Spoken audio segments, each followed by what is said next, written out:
조선 중기 한 남매가 세상의 빛과 어둠 사이에서 치열하게 살았다. 허난설원 천재 시인으로 조선의 문단을 뒤흔든 여인. 그녀의 붓끝에서 흘러나온 시는 바람처럼 자유로웠지만 그녀의 삶은 쇠사슬에 묶인 듯 무거웠다. 그리고 그녀의 동생 허균, 기인으로 불리며 조선의 질서를 뒤흔든 혁명가. 두 남매는 각기 다른 길을 걸었지만 그들의 운명은 피로 여긴 끈처럼 단단히 이어져 있었다. 허난설원은 재능으로 세상을 놀라게 했으나 여인이라는 굴레 속에서 서서히 시들어갔다. 허균은 누이의 비극을 보며 분노했고 그 분노는 결국 조선을 뒤바꿀 불씨가 되었다. 과연 이 천재 남매는 무엇을 꿈꿨을까? 왜 허난설원의 시는 눈물로 얼룩졌고 허균의 삶은 피로 끝났을까? 그들의 재능은 조선에 어떤 흔적을 남겼을까? 이 이야기는 단순한 남매의 서사가 아니다. 조선의 억압 속에서 피어난 불꽃 같은 저항과 자부심의 기록이다.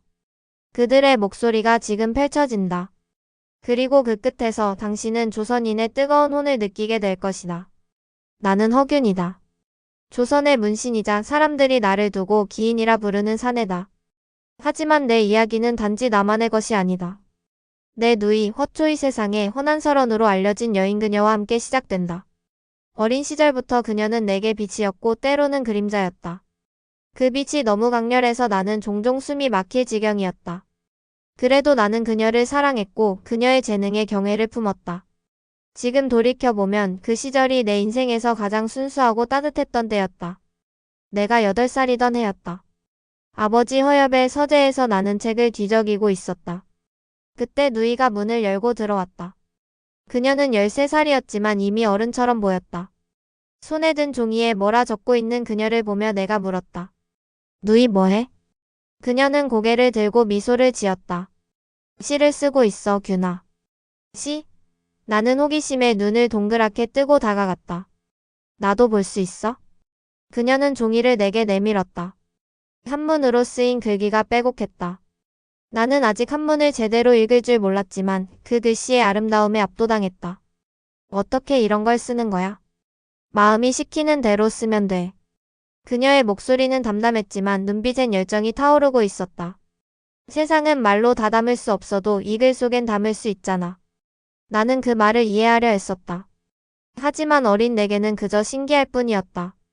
그날 밤 나는 몰래 그녀의 방에 들어가 책상 위에 놓인 시를 훔쳐봤다. 달빛 아래 홀로 서서 바람이 내 마음을 스친다라는 구절이 눈에 들어왔다. 왜인지 모르게 가슴이 먹먹해졌다. 누이의 시는 단순한 글이 아니었다. 그 안에 뭔가 깊은 것이 있었다.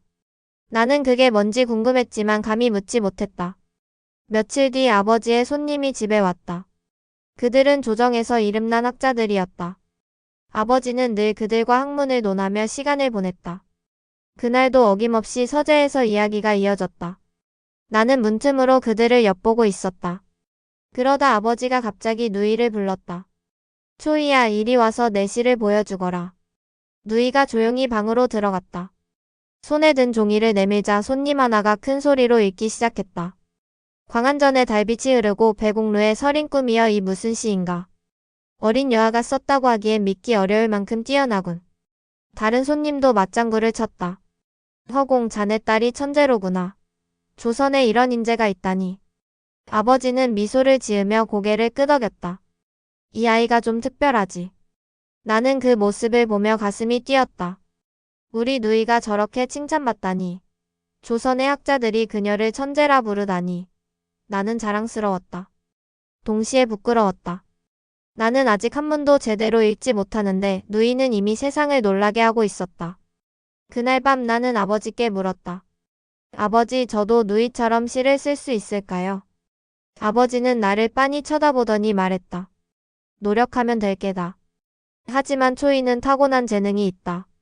너는 너만의 길을 찾아야지. 그 말이 내 가슴을 찔렀다. 나는 누이처럼 될 수 없다는 뜻일까? 질투가 슬며시 고개를 들었다. 그런데 그 기쁨도 잠시였다. 다음날 어머니가 누이를 불러 꾸짖는 소리가 들렸다. 나는 방 밖에서 숨죽이고 듣고 있었다. 초이야, 여자가 너무 나서면 화가 된다. 학자들 앞에서 시를 내밀다니 너를 뭐라 볼지 모르겠구나. 어머니, 제가 뭘 잘못했나요? 아버지가 보여주라 하셔서. 아버지가 시켰든 말든 여자는 조용히 있어야 해. 내가 시를 잘 쓴들 뭐가 달라지겠니? 집안 망신만 될 뿐이다. 누이는 아무 말 없이 고개를 숙였다. 나는 그 모습을 보며 화가 치밀었다. 누이가 천재인데 왜 꾸짖는 거지? 조선의 여자가 시를 쓰면 안 되는 건가? 그날 밤 나는 누이의 방으로 몰래 들어갔다. 그녀는 촛불 아래서 또 시를 쓰고 있었다. 나는 조심스레 물었다. 누이 어머니가 뭐라 하셨는데도 계속 쓰는 거야? 그녀는 잠시 붓을 멈추더니 나를 쳐다봤다. 균아, 내가 시를 쓰지 않으면 내가 나로 있을 수 없어. 어머니가 뭐라 하셔도 이건 내 마음이야. 그럼 나중에 세상에 내 시를 알릴 거야. 그녀는 씁쓸하게 웃었다. 세상이 나 같은 여자를 받아줄까? 그냥 내 마음을 적는 것뿐이야. 나는 그 미소에서 이상한 슬픔을 느꼈다. 누이는 왜 저렇게 웃는 걸까? 그녀의 시엔 왜 그런 먹먹함이 담겨 있는 걸까?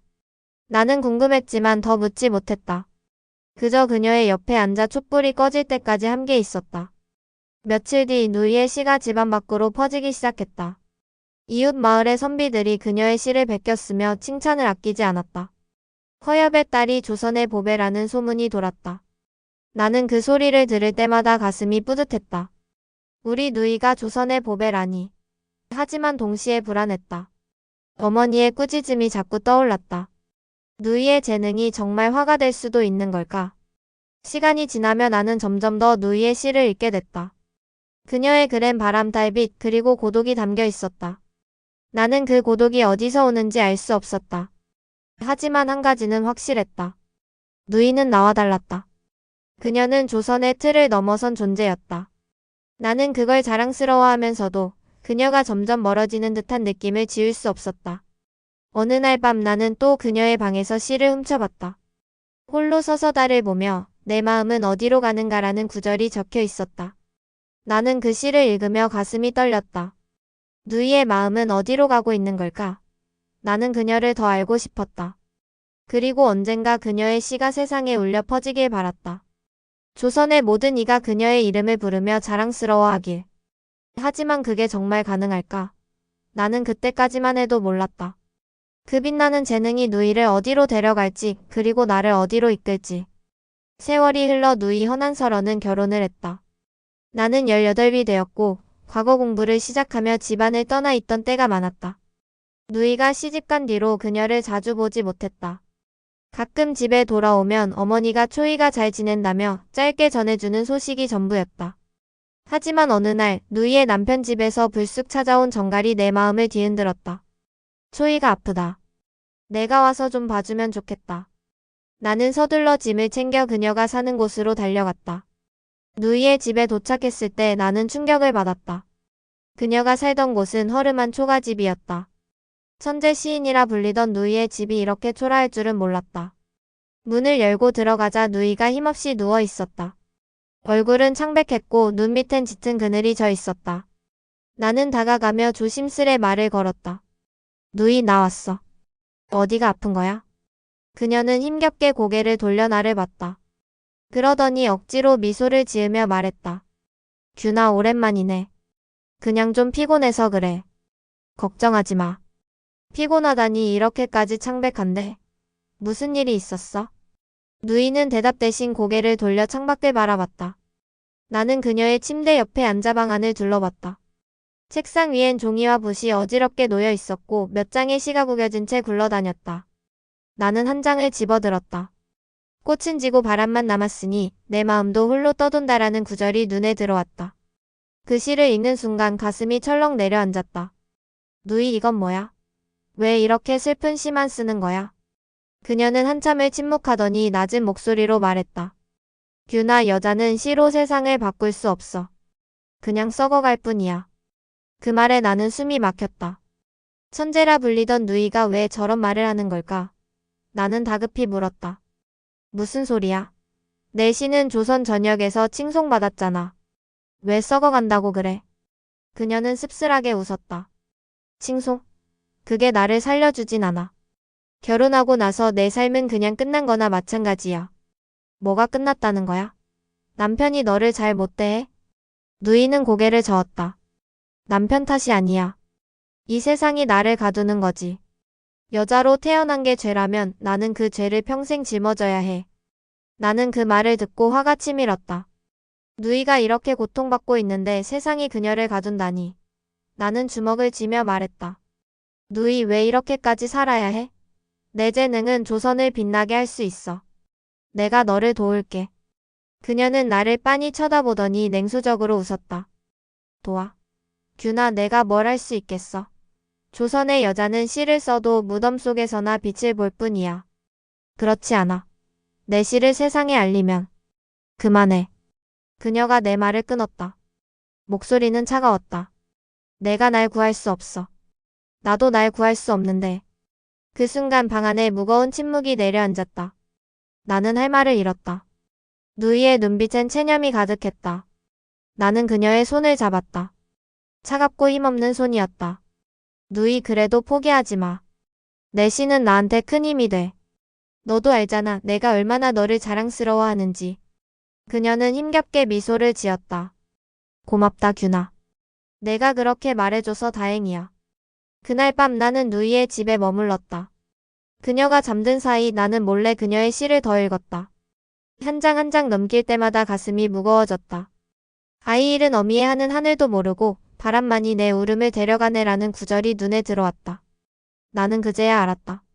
누이가 두 아이를 잃었다는 소문을 들은 적이 있었다. 그 비극이 그녀를 이렇게 만든 걸까? 나는 책상 위에 얼굴을 묻고 소리 없이 울었다.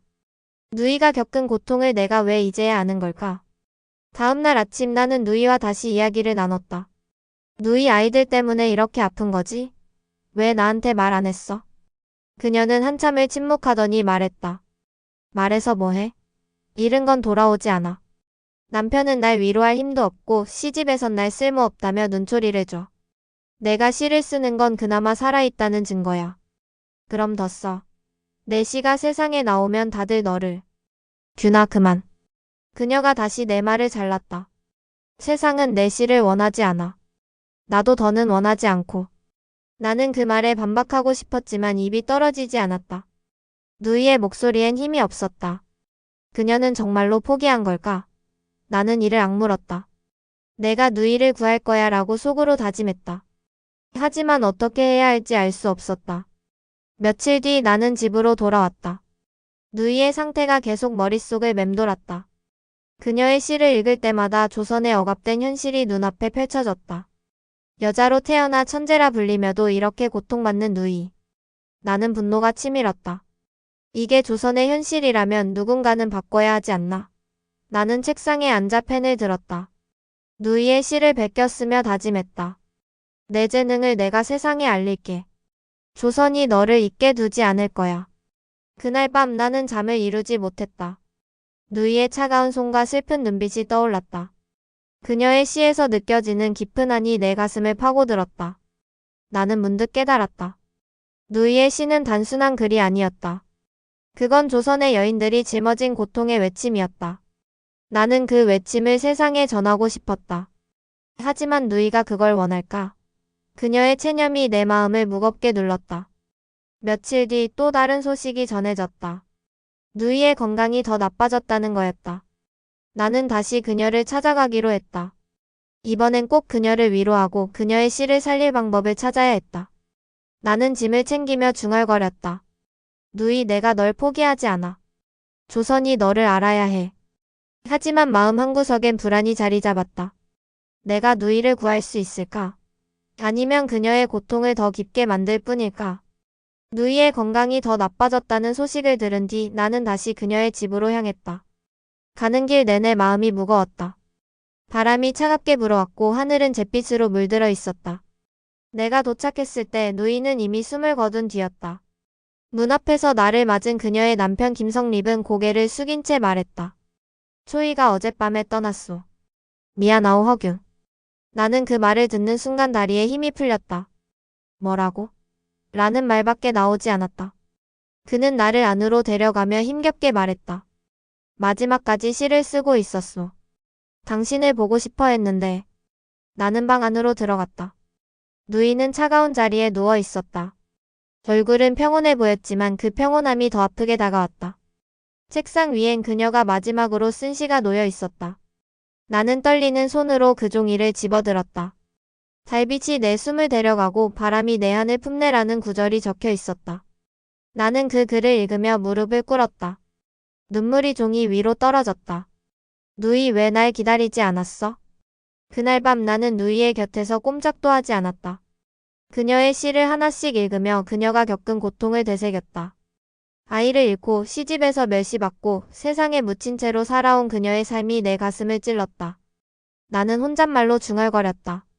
누이, 내가 이렇게 떠날 줄 알았다면 내가 더 일찍 왔을 거야. 내 시를 세상에 알릴 기회를 줬을 거야. 하지만 대답은 없었다. 촛불만이 조용히 타오르며 방을 비췄다. 며칠 뒤 누이의 장례를 치렀다. 백성 몇몇이 조문을 왔지만 조정의 누구도 그녀를 애도하지 않았다. 천재 시인이라 불리던 허난설원의 죽음은 그렇게 조용히 묻혔다. 나는 무덤 앞에 서서 다짐했다. 누이, 내가 없어도 내가 내 시를 세상에 알릴게. 조선이 너를 잊지 않게 할 거야. 집으로 돌아온 뒤 나는 누이의 시를 모으기 시작했다. 그녀가 남긴 종이를 하나하나 펼쳐보며 그녀의 마음을 되새겼다. 그러던 중 한 구절이 눈에 띄었다. 이 땅의 억압이 내 목을 조이고 백성의 한이 내 붓을 움직이네. 나는 그 시를 읽으며 몸이 떨렸다. 누이는 단순히 자신의 슬픔을 쓴 게 아니었다. 그녀의 시엔 조선의 부조리를 비판하는 외침이 담겨 있었다. 나는 혼잣말로 중얼거렸다. 누이, 내가 이걸 왜 숨겼어? 세상에 알렸다면. 그 순간 내 안에 불씨가 타오르기 시작했다. 누이의 죽음은 나를 깨웠다. 조선의 여인들이, 백성들이 겪는 고통을 더는 모른 척할 수 없었다. 나는 책상에 앉아 펜을 들었다. 누이의 시를 베끼며 내 생각을 적기 시작했다. 조정의 부패, 백성의 굶주림, 그리고 여인들의 억압된 사. 그 모든 게 내 머릿속을 채웠다. 며칠 뒤 친구인 이달이 나를 찾아왔다. 그는 내 손에 든 종이를 보고 눈썹을 찌푸렸다. 허균, 이게 뭐야? 내 누이 시를 모으는 건 알겠는데 이건 너무 위험해 보여. 나는 그를 보며 단호하게 말했다. 위험? 이건 진실이야. 누이의 시는 조선의 현실을 보여줘. 그래도 조정에서 널 그냥 두지 않을 거야. 너무 앞서가면 목이 날아간다고. 목이 날아가도 상관없어. 누이의 뜻을 내가 잇겠어. 이달은 한숨을 쉬며 고개를 저었다. 너도 내 누이처럼 미쳤구나. 조심해, 허균. 그의 경고에도 나는 멈추지 않았다. 누이의 시를 모아 책으로 엮기로 했다. 하지만 그 과정에서 조정의 눈초리가 느껴졌다. 어느 날 집 근처에서 낯선 자들이 서성이는 걸 봤다. 나는 그들이 날 감시하고 있음을 직감했다. 어머니가 걱정스레 나를 불렀다. 균아, 뭘 하려는 거니? 초이일로 내가 위험해지면 어쩌려고. 어머니, 누이의 시를 묻히게 할 순 없어요. 이건 조선을 위한 거예요. 조선을 위해? 내 목숨을 걸어서 뭘 바꾸겠다고? 나는 대답 대신 고개를 숙였다. 어머니의 걱정이 이해가 갔지만 내 마음은 이미 정해져 있었다. 그날 밤 나는 누이의 시를 읽으며 새로운 글을 썼다. 홍길동전이라는 이야기였다. 억압받는 백성을 구하는 영웅의 이야기. 그 속엔 누이의 한과 내 분노가 담겨 있었다. 나는 펜을 내려놓으며 중얼거렸다. 누이, 내 시가 날 이렇게 만들었어. 이걸 세상에 내보내면 조선이 변할지도 몰라. 며칠 뒤 나는 홍길동전을 몰래 친구들에게 나눠줬다. 그들은 내 글을 읽고 놀라움을 감추지 못했다. 한 친구가 물었다. 허균, 이게 내 누이 영향이야. 이건 조정을 뒤흔들 거야. 그렇게 되길 바라. 나는 단호하게 대답했다. 누이의 시와 내 글이 백성의 불씨가 돼야 해. 하지만 조정에서 널 가만두지 않을 거야. 그럼 싸우지. 누이처럼 묻히고 싶진 않아. 그 후 조정의 감시는 더 심해졌다. 어느 날 관리 하나가 집으로 찾아왔다. 그는 차가운 목소리로 말했다. 허균, 내가 뭘 쓰고 다니는지 다 알고 있다. 조심해라. 내 누이처럼 끝나고 싶지 않으면. 나는 그를 노려보며 대답했다. 누이처럼 끝나는 게 내 운명이라면 기꺼이 받아들이지. 하지만 내가 끝나기 전에 세상은 변할 거야. 그는 코웃음을 치며 떠났다. 나는 문을 닫고 다시 펜을 들었다. 누이의 죽음은 나를 바꿨다. 그녀의 시는 내 안에 잠든 분노를 깨웠다. 나는 그녀의 뜻을 잊고 싶었다. 조선의 백성들이 억압받는 이들이 그녀의 시를 통해 희망을 찾길 바랐다. 하지만 그 길이 얼마나 험난할지는 나도 알았다. 나는 책상 위에 누이의 시를 펼쳐놓고 중얼거렸다. 누이, 내가 내 목까지 쌓을게. 조선이 우리를 기억하게 할 거야. 밤이 깊어갔다. 창밖에서 들리는 바람 소리가 누이의 목소리처럼 들렸다. 나는 펜을 쥔 손에 힘을 주었다. 이 싸움은 이제 시작이었다. 누이의 시와 내 글이 조선에 어떤 바람을 일으킬지 나는 아직 몰랐다. 하지만 한 가지는 확실했다. 나는 멈추지 않을 것이다. 누이를 위해, 그리고 조선을 위해. 세월이 더 흘렀다. 누이의 죽음 이후 나는 그녀의 시를 세상에 알리려 했었다. 홍길동전은 백성들 사이에서 조용히 퍼졌고 그럴수록 조정의 감시는 나를 세웠다. 나는 매일 밤 펜을 들고 조선의 부조리를 적었다. 누이의 시에서 받은 영감과 내 분노가 뒤섞여 글이 되었다. 하지만 그 불씨가 나를 어디로 데려갈지는 몰랐다. 그러던 어느 날 조정에서 날 잡아갔다. 반역죄라는 이름 아래였다. 감옥은 차갑고 어두웠다. 쇠창살 사이로 새어드는 바람만이 유일한 소리였다. 나는 벽에 기대 앉아 누이를 떠올렸다. 그녀의 시, 그녀의 슬픔, 그리고 그녀가 남긴 마지막 말이 내 머릿속을 맴돌았다. 그러다 문이 열리고 관리가 들어왔다. 그는 서류를 들고 차갑게 말했다. 허균, 내가 쓴 글이 백성을 선동했다. 조정을 모욕한 죄로 사형을 선고받았다. 나는 그를 쳐다보며 웃었다. 선동. 백성에게 희망을 준 게 죄라면 기꺼이 죽지. 내 누이처럼 미쳤구나. 그 시 따위가 뭘 바꾸겠다고. 누이의 시는 조선의 혼이야. 내가 죽어도 그 혼은 살아남을 거야. 그는 코웃음을 치며 떠났다. 나는 문을 닫고 다시 펜을 들었다. 누이의 죽음은 나를 바꿨다. 그녀의 시는 내 안에 잠든 분노를 깨웠다. 나는 그녀의 뜻을 잊고 싶었다. 조선의 백성들이, 억압받는 이들이 그녀의 시를 통해 희망을 찾길 바랐다. 하지만 그 길이 얼마나 험난할지는 나도 알았다. 나는 책상 위에 누이의 시를 펼쳐놓고 중얼거렸다. 누이, 내가 내 목까지 쌓을게. 조선이 우리를 기억하게 할 거야. 밤이 깊어갔다. 창밖에서 들리는 바람 소리가 누이의 목소리처럼 들렸다. 나는 펜을 쥔 손에 힘을 주었다. 이 싸움은 이제 시작이었다. 누이의 시와 내 글이 조선에 어떤 바람을 일으킬지 나는 아직 몰랐다. 하지만 한 가지는 확실했다. 나는 멈추지 않을 것이다. 누이를 위해, 그리고 조선을 위해. 세월이 더 흘렀다. 누이의 죽음 이후 나는 그녀의 시를 세상에 알리려 했었다. 홍길동전은 백성들 사이에서 조용히 퍼졌고 그럴수록 조정의 감시는 나를 세웠다. 나는 매일 밤 펜을 들고 조선의 부조리를 적었다. 누이의 시에서 받은 영감과 내 분노가 뒤섞여 글이 되었다. 하지만 그 불씨가 나를 어디로 데려갈지는 몰랐다. 그러던 어느 날 조정에서 날 잡아갔다. 반역죄라는 이름 아래였다. 감옥은 차갑고 어두웠다. 쇠창살 사이로 새어드는 바람만이 유일한 소리였다. 나는 벽에 기대 앉아 누이를 떠올렸다. 그녀의 시, 그녀의 슬픔, 그리고 그녀가 남긴 마지막 말이 내 머릿속을 맴돌았다. 그러다 문이 열리고 관리가 들어왔다. 그는 서류를 들고 차갑게 말했다. 허균, 내가 쓴 글이 백성을 선동했다. 조정을 모욕한 죄로 사형을 선고받았다. 나는 그를 쳐다보며 웃었다. 선동. 백성에게 희망을 준 게 죄라면 기꺼이 죽지. 내 누이처럼 미쳤구나. 그 시 따위가 뭘 바꾸겠다고. 누이의 시는 조선의 혼이야. 내가 죽어도 그 혼은 살아남을 거야. 그는 코웃음을 치며 떠났다. 나는 혼자 남아 벽을 바라봤다. 죽음이 다가오고 있었다.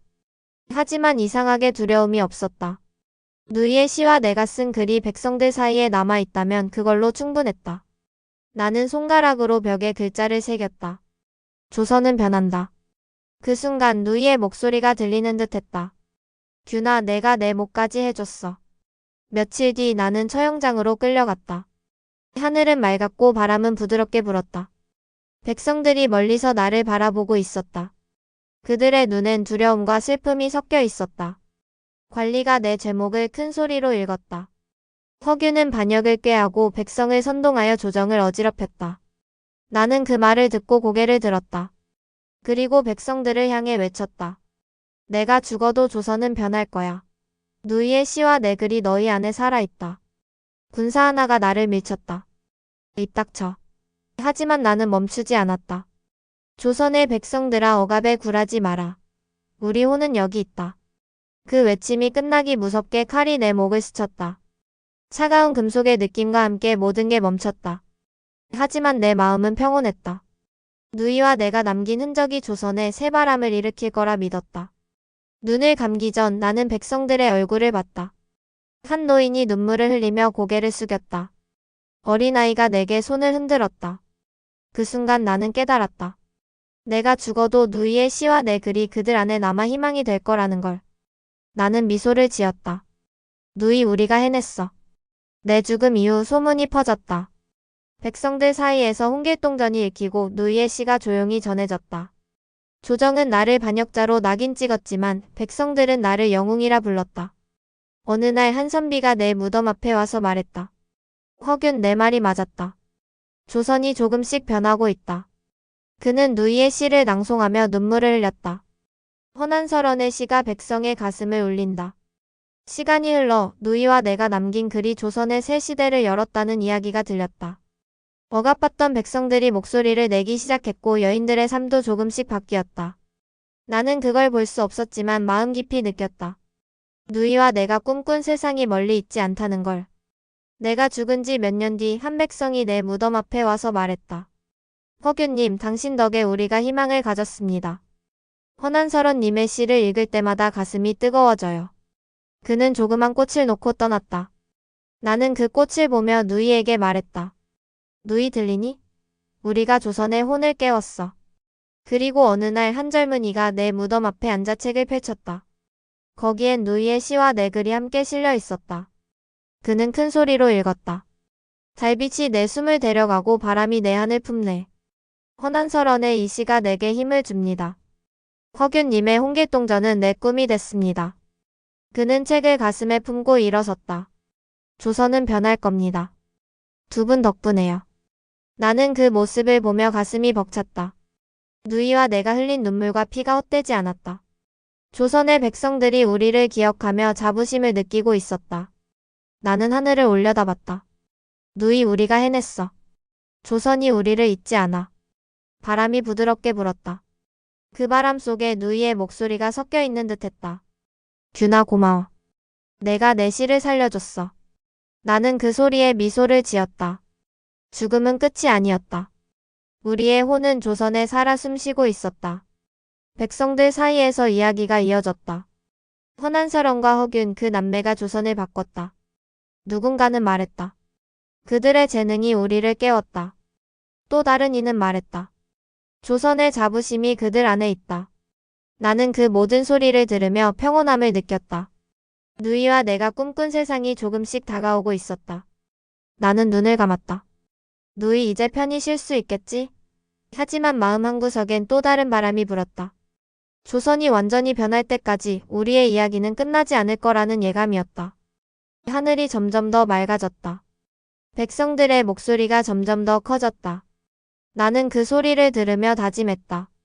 누이, 내가 죽어도 내 시는 살아남을 거야. 조선은 우리를 영원히 기억할 거야. 그리고 그날 바람이 내 이름을 부르는 듯했다. 허균, 허난설원.